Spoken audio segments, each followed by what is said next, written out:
What's up, everyone? Come do a craft kit with me. I ordered this on eBay. It's a vintage kit. I got the inspiration from someone on TikTok who was playing around with an old vintage art kit. And although this is not the same kit, I thought it's kind of a neat idea. So went on to good old eBay and did a search and found one I liked. Here it is. McNeil Needlework and Crafts Inc. Copper Art with a cute little cat. And apparently it was 59 cents at one point. It wasn't that for me.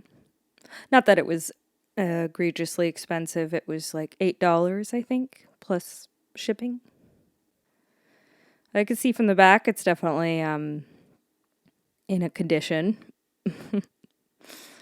Definitely had a lot of wear over the years, but it is sealed, so technically new. All right, let's open it up.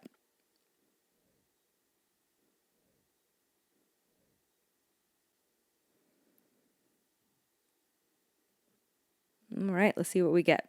We've got this top cover that shows us what it's supposed to look like when we're done.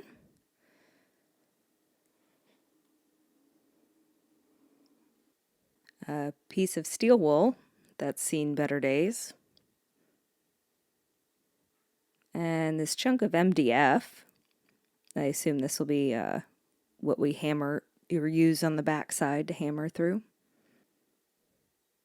And here's the template of the design, which I just think is so stinking adorable.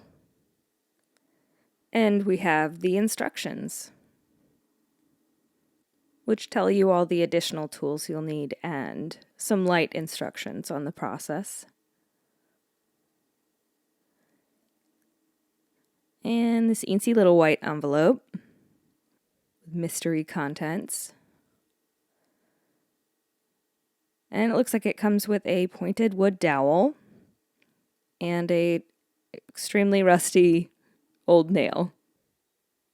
And 4 finishing nails in copper, I assume to mount once you're done. And here's the very sad sheet of copper. And see, it's been rustled on shelves or in shipping, and it's definitely got a little bit of oxidation, which doesn't completely bother me. It just kind of adds to the character, I think. And here's everything that was in there together. First thing I'm going to do is bring out my trusty art box full of random screws and nails.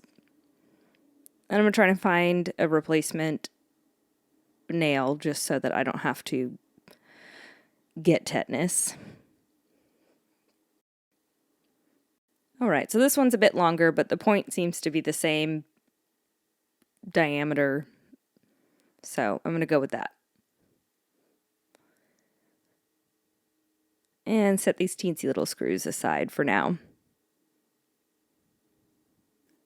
Alright, now let's address the copper being bent. I'm going to dig into my own supplies and pull out a couple of plates that I can use to smush, hopefully smush the copper flat.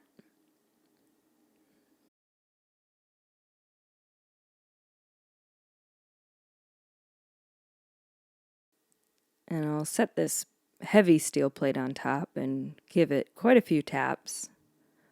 See what it does.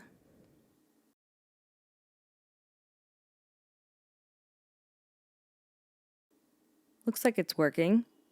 So I'll just go and give it another try on that one.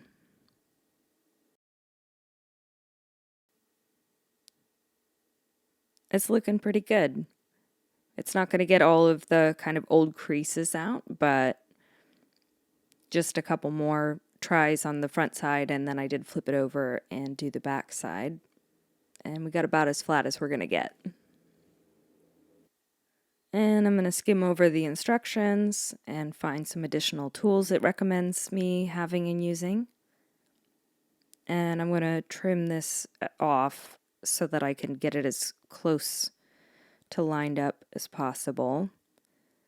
And I snipped the edges so I could line up the corners, since the template and the copper piece were verbatim, like the same exact size.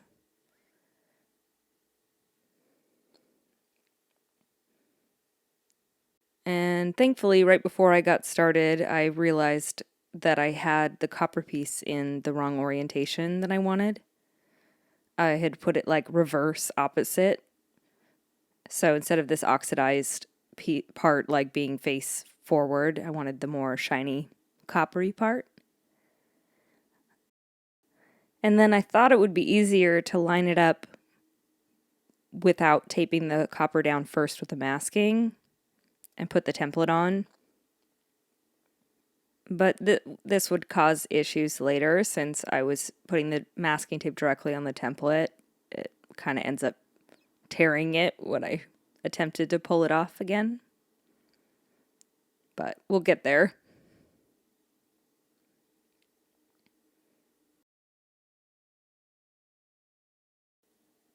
So now I'm just going to start with punching the outline with the nail.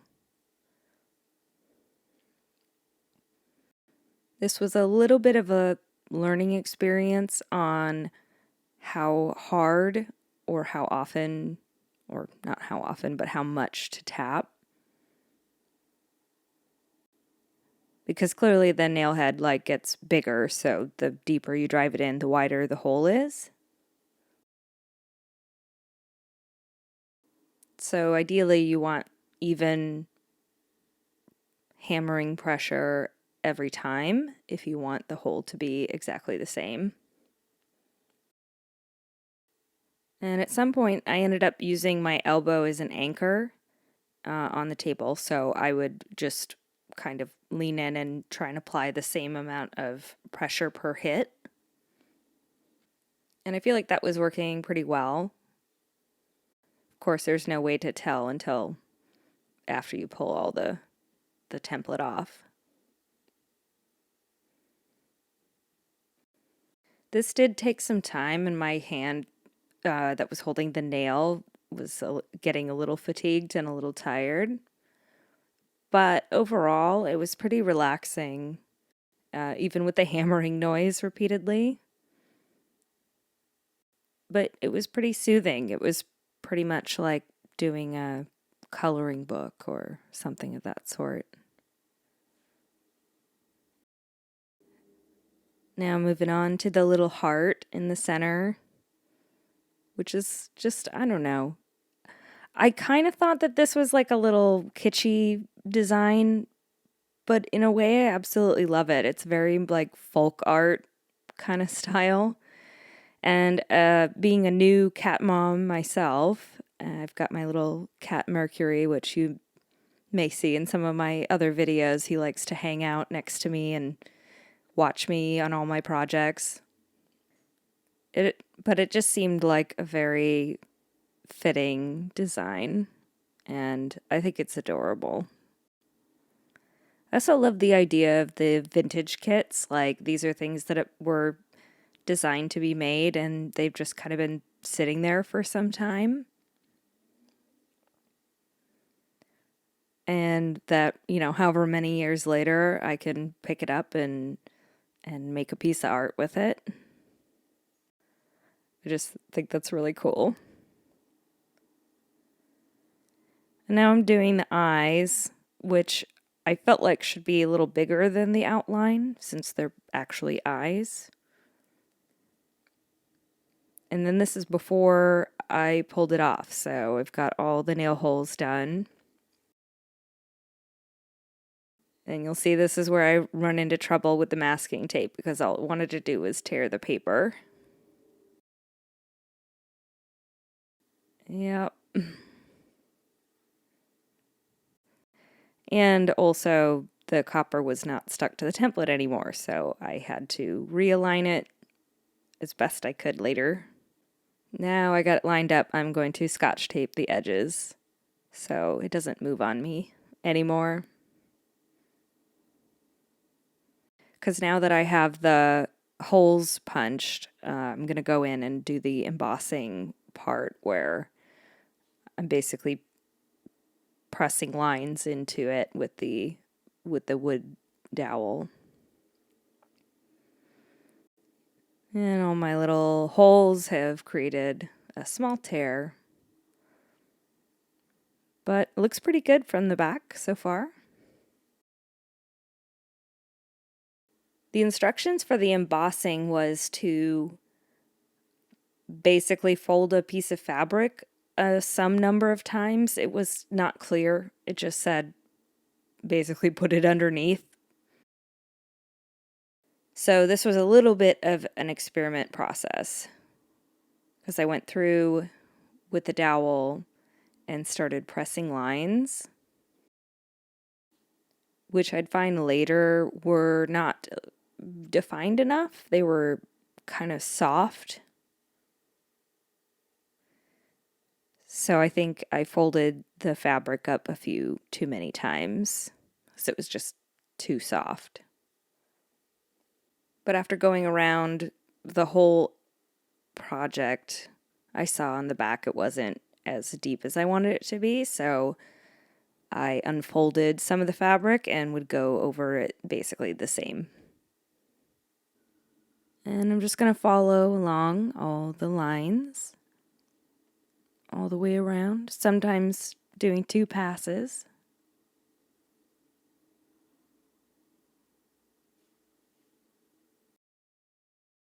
I feel like I lined it up pretty good.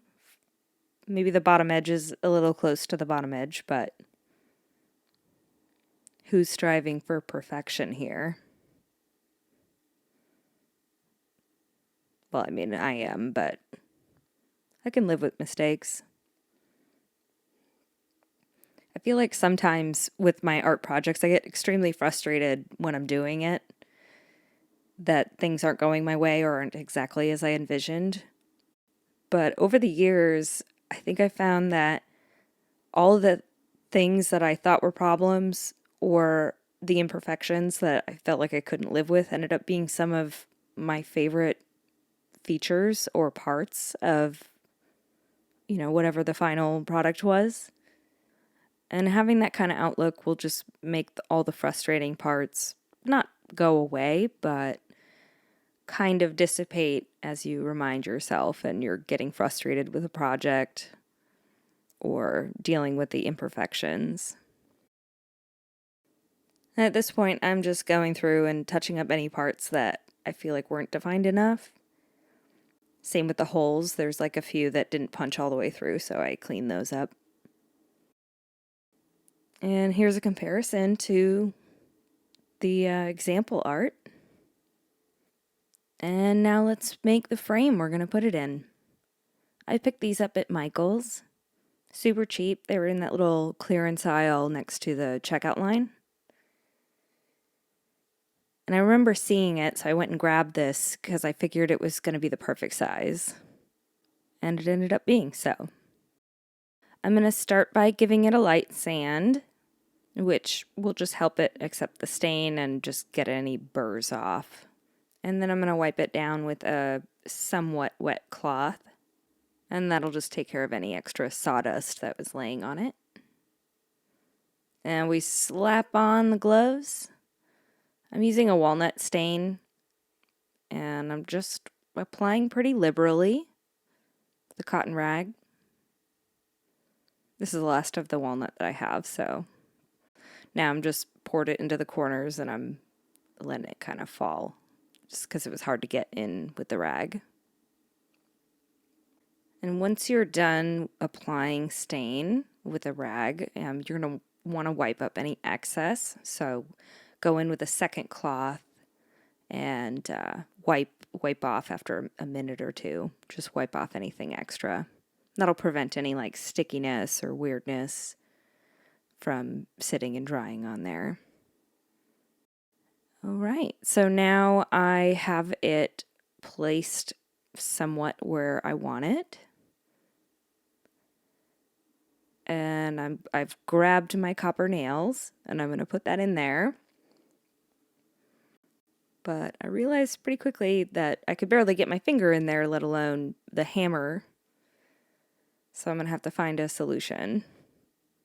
So I grabbed some tacky tack, and I'm going to put that on the end of the nail. And really you could use whatever device that you can find around, but I had like a socket extender adapter, and that should give me the clearance that I need to hammer it in.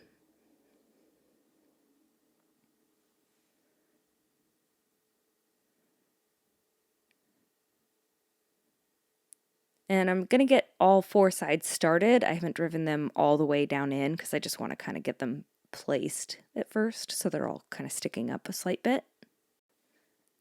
And then I'll go around and as it's hanging off the edge, I'll hammer them all the way through. You can see it's protruding from the back quite a bit, which that's the side that's going to sit against the wall, so we don't want that. So I'm just going to go in with a pair of pliers and nip off all of the ends. And I am wearing eye protection just in case one of these goes rogue and decides to fly off into my eyes, which is try as you may. Sometimes it happens. And I'm also going to add a few of these clear bumpers for like cabinets and little feet. And this is for two things. One is to protect my wall, since I don't want those kind of sharp nubs scraping against that. And also so that there's no pressure being put on the nail itself since it's kind of clipped off and barely in there. Now let's hang it up. Just a quick little nail in the wall. And here it is. It's so freaking cute. I was excited about this project as soon as I saw it online. I loved the making of it. I hope you enjoyed doing this craft kit with me, and it inspires you to pick up an old piece of art and make something yourself. If you enjoyed today's video and you'd like to see some more of the creative stuff that I do, please consider subscribing, and thanks for watching.